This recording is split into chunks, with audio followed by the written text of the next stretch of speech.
గురుభ్యో నమః.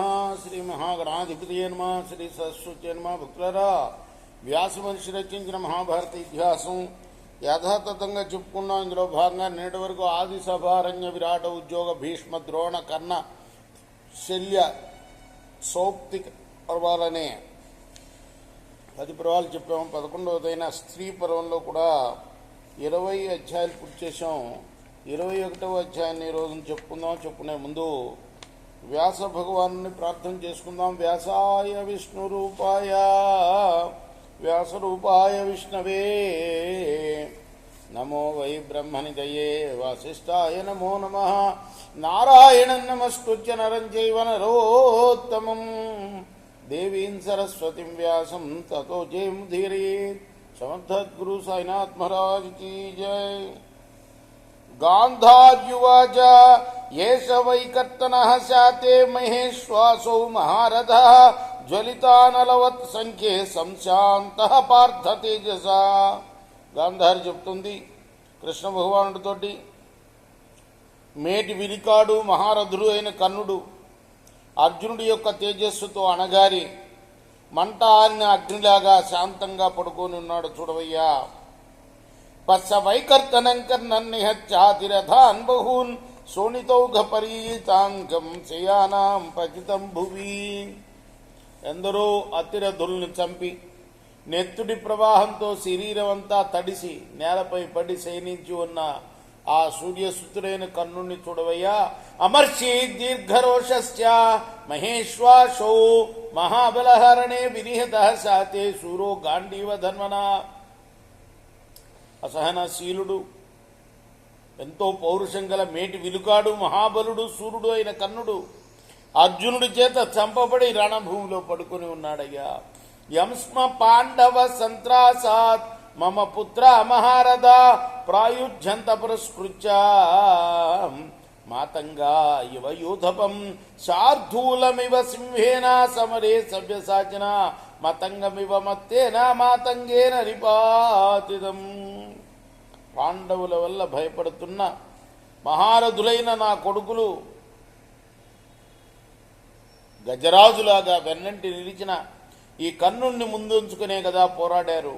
అటువంటి వాడిని రణభూమిలో అర్జునుడు సింహం పులిని చంపినట్టు మదపుటేనుగు మరొక మదపుటేనుగును చంపినట్టు చంపాడయ్యా. సమేత పురుషవ్యాగ్రహనేతం సురమాహవే ప్రకీర్ణ మూర్ధజాపత్న్యో రుదత్య పరిపాసతే. ఓ పురుషోత్తమా, రణభూలో మరణించిన ఈ సూర్యుని దగ్గర కూడా అతని భార్యలు జుట్టు విరబోసుకొని ఏడుస్తూ కూర్చున్నారు. చూడవయ్యా.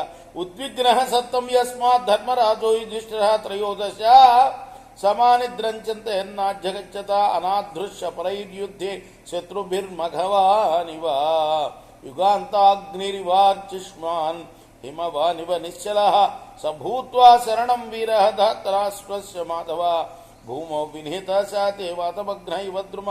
మాధవ, ఈ కర్ణుడి కారణంగా ఉద్వేగానికి లోనై ధర్మరాజు 13 సంవత్సరాల పాటు నిద్రపోయలేదయ్యా.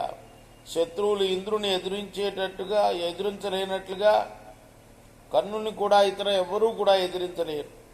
ప్రళయకాలాగ్ని వంటి తేజస్వి హిమాద్రులాగా నిశ్చరుడు దుర్యోధనుడుకు కూడా శరణమైన వీరుడు ఇప్పుడు గాలికి కూలిపోయిన చెట్టులాగా చచ్చి నేలపై పడుకొని ఉన్నాడు. పశ్య కన్నస్య పత్నీత్వం వృషసేనస్య మాతరం లాలప్యమానాం కరుణం రుదతీం పతితాం భువి.